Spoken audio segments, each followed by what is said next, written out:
Olá, amigo e colega do campo. Seja muito bem-vindo a mais um episódio do Ouro Fino Cast, o podcast da Ouro Fino Saúde Animal. E aí, pessoal, já está seguindo o nosso canal? Quem ainda não seguiu o nosso canal, por favor, vai lá, clica para seguir, porque com certeza dessa maneira você não vai perder os próximos episódios, as novidades e tudo que você precisa saber sobre as estratégias aí da vida no campo, tudo bem? E olha só que interessante, hoje aqui a gente vai falar dos controles estratégicos de carrapatos, né? Quem ainda não viu os 2 episódios anteriores, corre lá, a gente teve o professor, o Elber, falando bastante aí sobre o problema que são os carrapatos, né? Um pouco do ciclo de vida deles e um pouco de controle também. A gente teve o Ayrton Lorenzoni também falando da realidade específica, da realidade gaúcha, né? Que é bem... o problema lá com carrapatos, ele é muito forte, né? E hoje a gente traz aqui para vocês, o convidado especial nosso do dia é o Ingo Melo. Ele é médico veterinário, ele é especialista aí no controle estratégico de carrapatos e ele é o gerente técnico aqui do departamento técnico da Ouro Fino Saúde Animal. Ingo, seja muito bem-vindo ao Ouro Finicast.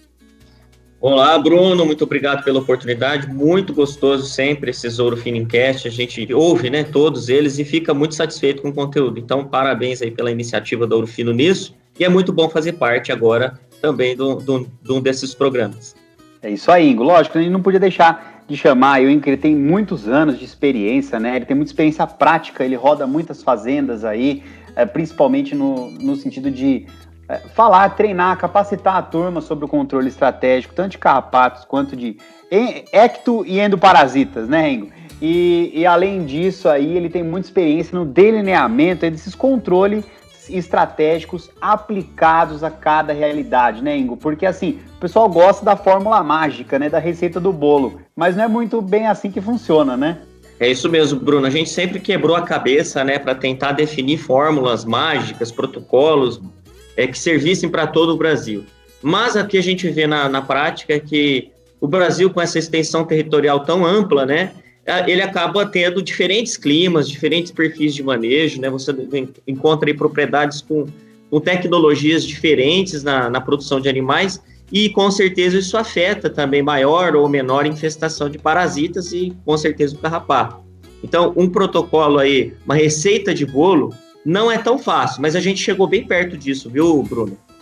Coisa boa, hein? Então, a ideia aqui, então, já que você mencionou aí, porque, de novo, né, a gente sabe que a assistência técnica ela é muito importante e a Ouro Fino tem aí seus profissionais espalhados por todo o Brasil que são capacitados para lidar com os carrapatos. Aliás, a Ouro Fino é conhecida como empresa carrapato referência, né, Ingo? É verdade isso aí, né? É verdade, sim. A Ouro Fino, com certeza, tem soluções, né? Já desde o início da Ouro Fino, né, com o Colosso, a gente já vem trazendo soluções que realmente trazem resultado no campo. E, com certeza, acabou se tornando uma empresa referência, né, laboratório veterinário, referência no controle de parasitas. Isso é muito gratificante para a gente. Perfeito.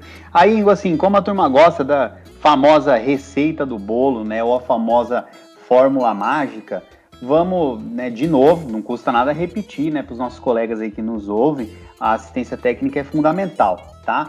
Mas, assim, por um padrão, vamos lá, vou colocar um cenário aqui para você, Ingo, se você puder me ajudar a delinear em um protocolo que, de maneira geral, ele funciona muito bem. Mas vamos lá, estamos aqui no Mato Grosso, no estado do Mato Grosso, sou pecuarista, tenho uma propriedade aqui de vacas Nelore, tá? Propriedade de cria.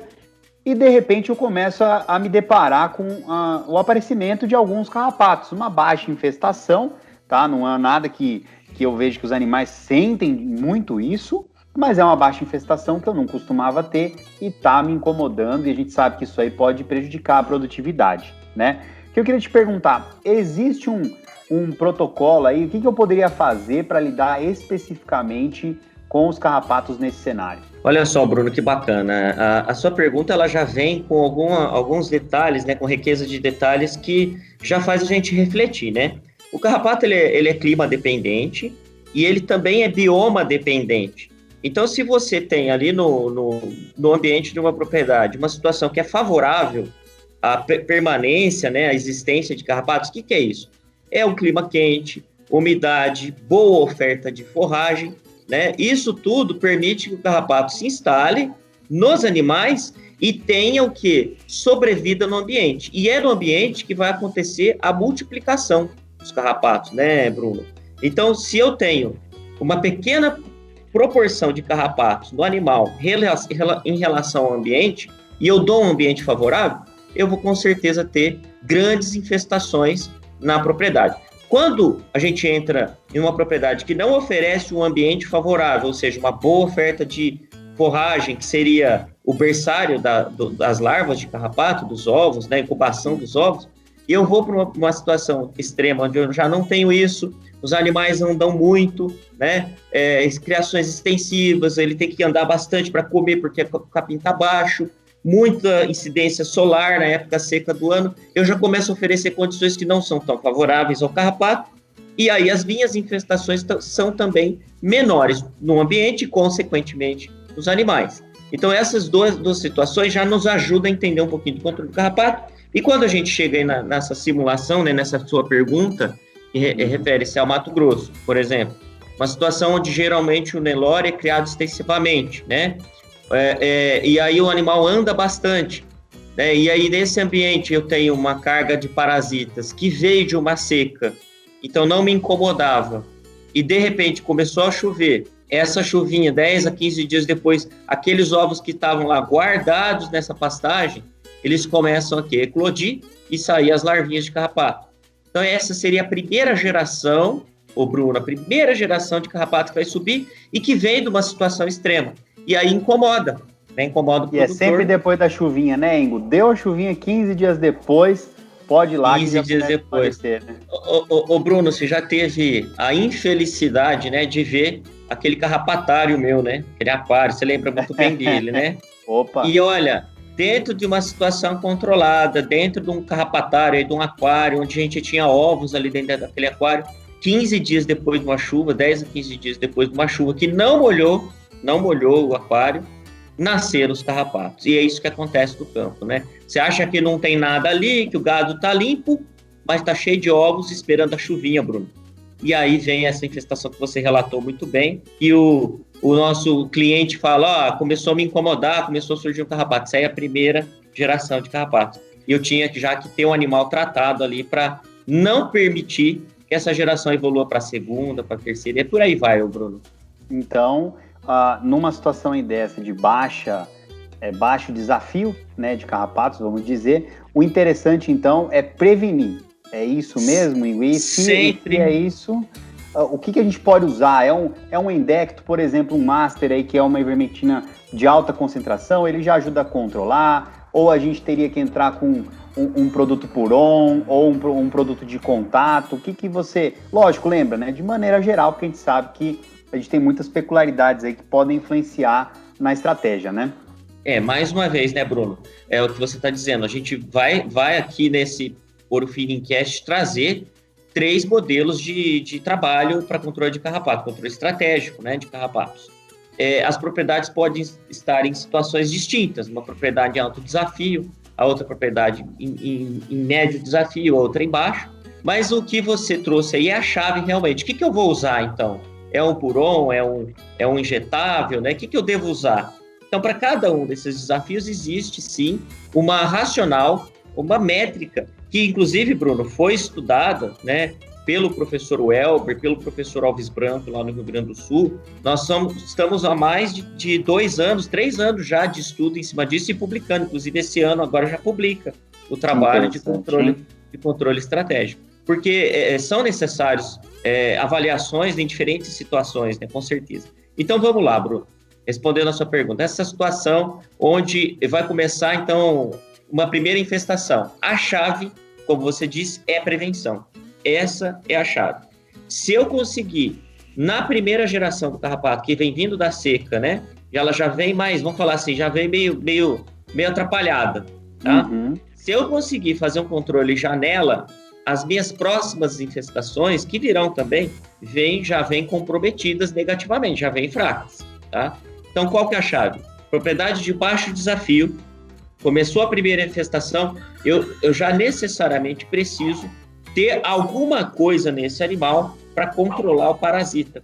Por exemplo, eu posso ter um produto sistêmico numa situação dessa, é o ideal. Então, eu posso ter um Master LP já nesse animal, esses carrapatinhos vão subir, e aí esse Master LP que está circulando no animal já vai afetar essas larvinhas que vão subir e vão começar a se alimentar, né? Uhum. Eu posso usar um Fluatac, que é um produto sistêmico também.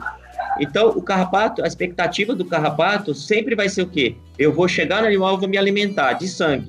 E aí, esse carrapatinho aí que vem para o animal já vai encontrar o Master, já vai encontrar o Fluatac e vai ter a vida dele comprometida e as próximas gerações comprometidas. Uhum. Perfeito. Então, de novo, né? Melhor prevenir do que remediar, né, Ingo?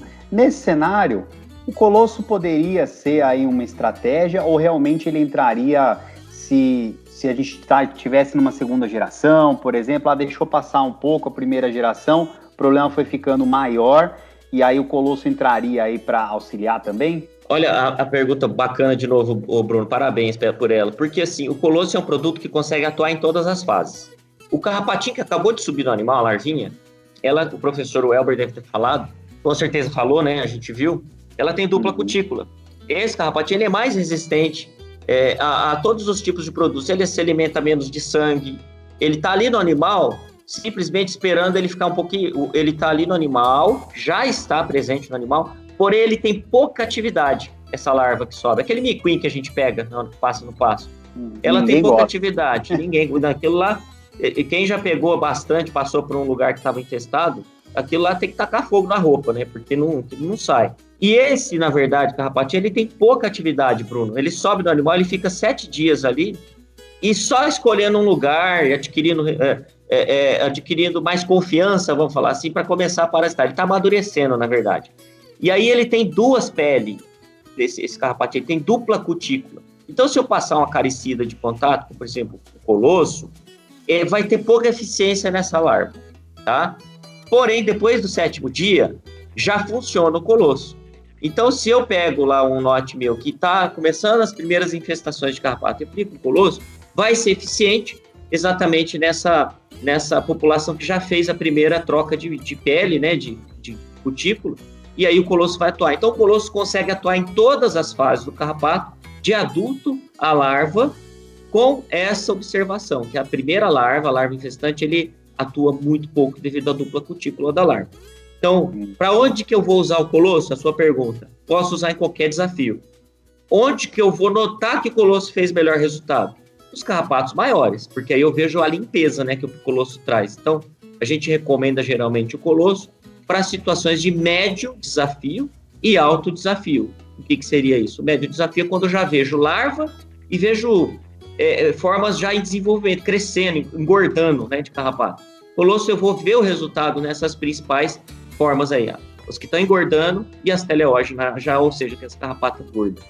Perfeito, perfeito. E já que você mencionou, né, Ingo, então, acho que está bem explicado aí para essa questão aí do baixo desafio, né, chutei o estado do Mato Grosso só para a gente situar algum tipo de realidade aí, tá? Mas vamos entrar então no médio desafio. De novo, troquei de fazenda aqui, tá, Ingo? Sou pecuarista e eu tenho aí vários lotes, engordo garrotes F1 a pasto. E eu vejo que realmente os carrapatos aí já vejo inclusive algumas fases adultas de carrapato, algumas fêmeas, algumas teleógenas, algumas jabuticabas, né? Como que a gente pode lidar com essa questão do médio desafio, se a gente tem uma receitinha aí que a gente pode indicar, lembrando, de maneira geral, né? Cada realidade é uma realidade. Então, nessa situação de médio desafio, o que é isso? A gente classifica. Tem as formas jovens de carrapato, eu já sei que tem larvas infestando, a gente sabe disso, e tem lá um pouquinho de teleógeno, não é nada que ainda assim seja gritante. Ô Bruno, sabe o que é legal? Isso depende muito da permissividade, né? O quanto o produtor, o quanto o vaqueiro é permissivo. Tem vaqueiro que fala, meu gado tá tomado de carrapato. Você chega lá, é média de infestação, às vezes até baixa. Ele não aceita, ele não tolera o carrapato. E tem situações, o que é bom, e tem situações que tem o cliente lá que, não, até tá controlado, aqui a propriedade, tá bem. Você chega lá e é alto desafio, tem bastante teleógeno, o períneo ali das novilhas, né? prepúcio, lá o umbigo dos touros já está cheio, pescoço, então isso é alto desafio, né? Então, para essa propriedade aí de médio desafio, qual seria o protocolo mais eficiente, né? Então, a gente limpa o animal, e para limpar a gente vai usar o colosso, então ele limpa, e essa limpeza, então, ela é imediata. Porém, ela não previne novas infestações. E para que eu tenha maior eficiência no controle, então eu preciso limpar e prevenir. Então, como é que eu vou prevenir? Eu vou prevenir com por exemplo, o Flatak. Eu posso prevenir, então, com o Master LP, que é o que a gente vai falar futuramente de controle integrado. Então, para médio desafio, eu vou no D0, no primeiro dia de tratamento, né? Eu vou fazer um colosso, que é para limpar. E logo em seguida, a gente recomenda aí para médio desafio, a gente recomenda com 21 dias entrar com um produto sistêmico, por exemplo, pode ser o Master LP, pode ser a associação de Master com o Flatak, pode ser, não tem problema, viu, o Bruno, associar o Master Flatak, muita propriedade faz isso, os dois produtos juntos são seguros, associar o Superior com o Master. Então, nota que eu estou limpando por fora com o colosso e depois fazendo manutenção com o produto sistêmico, que seria Master, Fluatac e Superior. Perfeito, Inga. É importante você falar, né, da segurança dessa administração em conjunto, porque se a gente pega, me corrija se eu estiver errado aí, Inga, você que é o especialista no assunto, mas a gente pega e a gente associa um controle integrado e a gente coloca um produto sistêmico à base de fluazuron, como por exemplo Fluatac, que é fluazuron mais abamectina, ou o Superior, que é fluazuron mais fipronil, certo? E a gente garante essa proteção por mais tempo. É essa que é a função, esse que é o objetivo? Exatamente. Então, primeira parte do controle, limpar. Segunda parte do controle, manutenção sistêmica.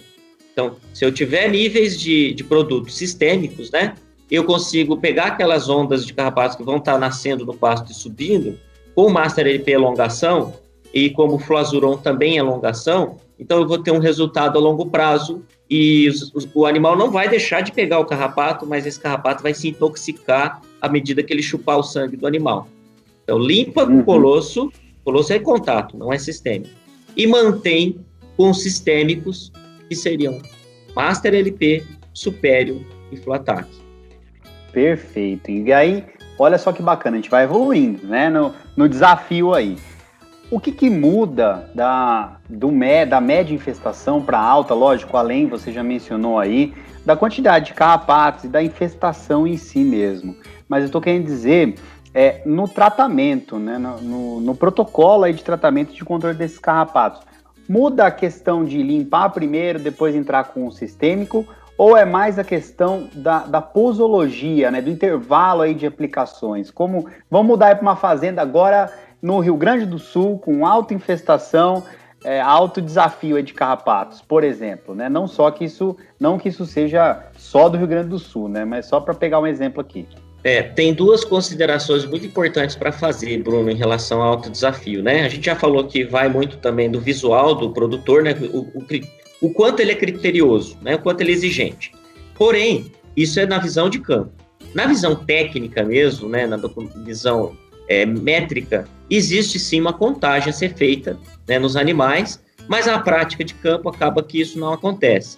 Então, a gente considera, para efeito prático, que baixo desafio, então, repetindo, baixo desafio é onde eu não noto teleógena, mas eu sei que tem miquim, eu sei que tem larvas do animal, eu sei que tem carrapato em desenvolvimento, tá? E isso não me preocupa. Geralmente, uma propriedade que é médio desafio, ela não se preocupa com o carrapato. Ele está lá, baixo, ele existe. Baixo desafio. A infestação está lá, mas não se preocupa e funciona muito bem as vermifugações. Lá na campanha, o cara que faz lá, o cliente que faz o colosso junto para ajudar no controle, isso aí funciona bem. Quando eu vou para uma propriedade médio desafio, para a gente reforçar, né, o conceito, eu já noto no animal presença de teleógena, aquelas carrapatos engurgitados. Eu noto lá 2, 3 carrapatos em cada animal em média, às vezes tem uns que tem uns 5, né? E aí, carrapato grande, eu já sei que vai ter esse carrapato grande e também vai ter os carrapatos pequenininhos. E é uma propriedade que muitas vezes ele precisa fazer um controlezinho extra, tá? Além da campanha de aftosa, ele precisa lá, de repente, ó, tá com um carrapatinho a mais aqui, vamos fazer um combate, né? Essa é uma propriedade médio desafio. E uma propriedade alto desafio é aquela que ele precisa controlar, aplicar produtos constantemente nos animais, porque senão toma o rebanho, o carrapato toma o rebanho. Isso é uma propriedade de alto desafio. E sabe o que é bacana, o Bruno? Que é muito fácil, fácil e rápido, uma propriedade sair de baixo desafio para médio e de médio para alto desafio. Isso é rápido.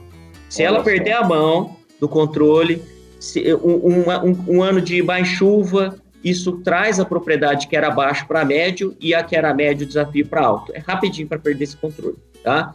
Porém, a propriedade que é alto desafio e médio desafio, a gente demora mais para trazer ela para uma situação de baixo desafio, de conseguir resgatar essa propriedade. Por quê?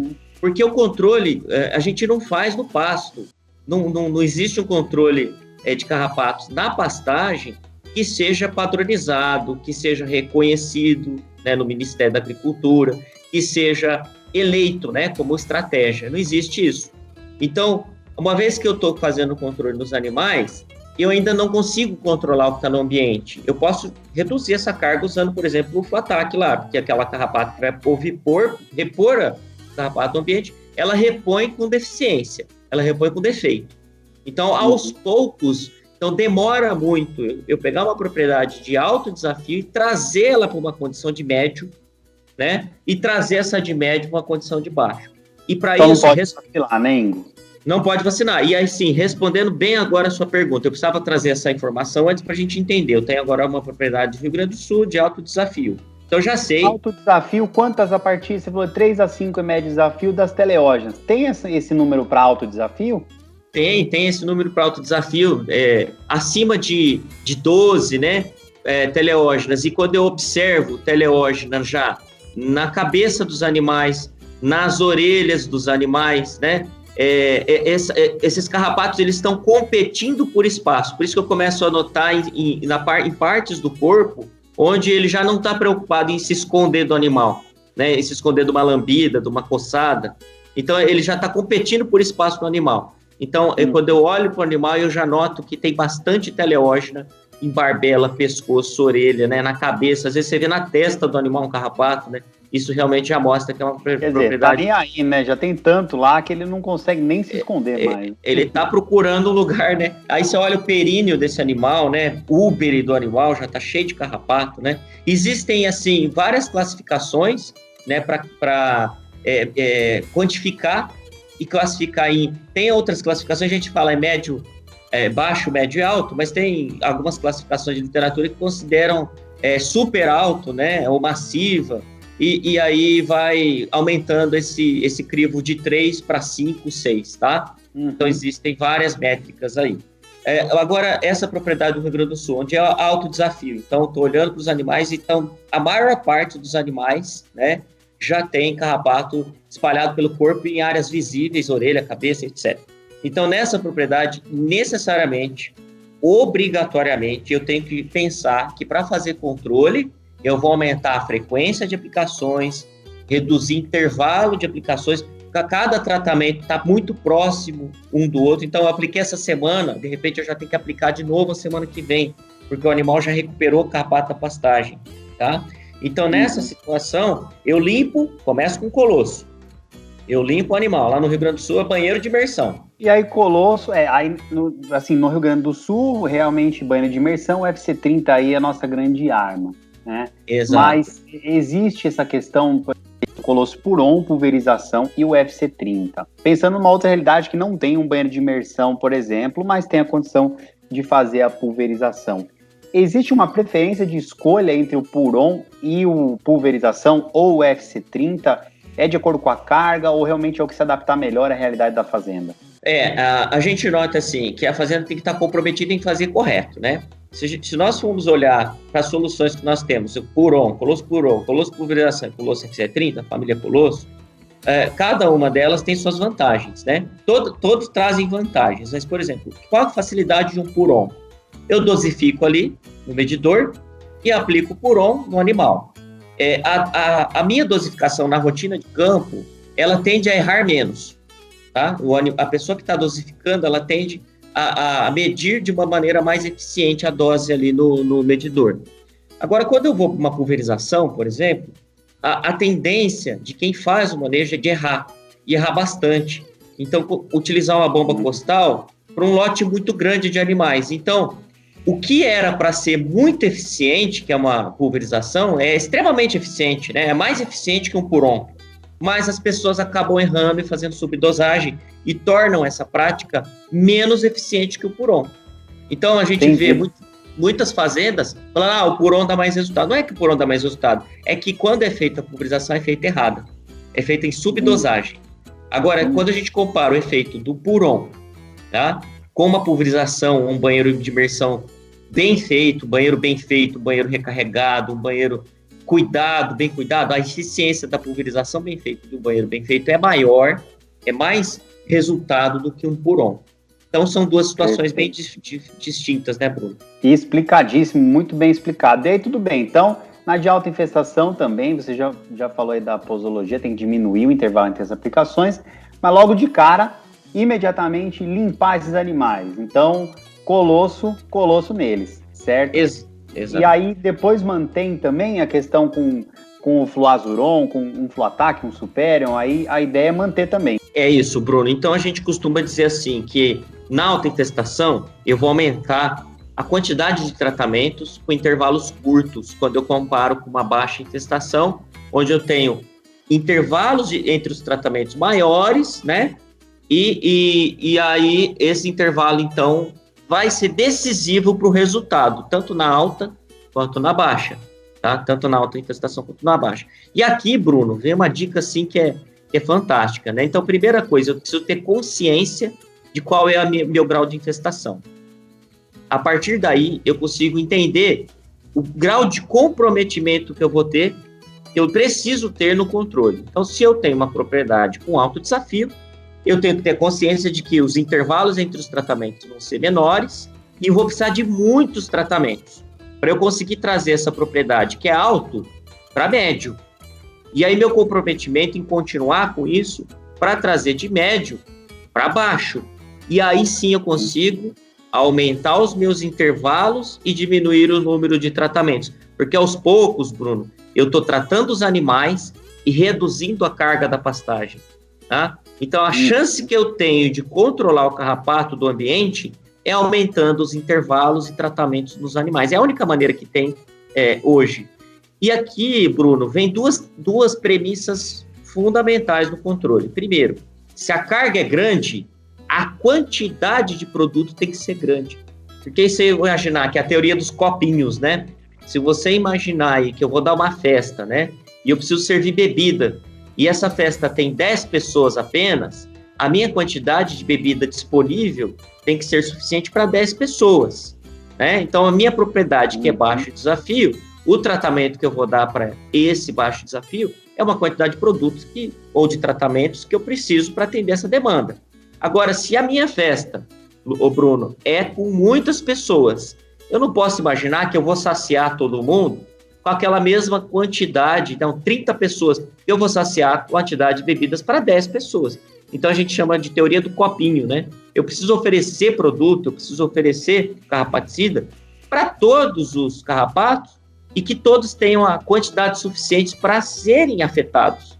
Então, por isso que a gente aumenta o número de tratamentos e a gente precisa usar produtos com concentrações maiores. Por isso o Master LP vai muito bem, por isso que um Colosso FC30, que é muito concentrado em organofosforado, também vai te dar uma resposta melhor, né? Então a gente trabalha com essa premissa.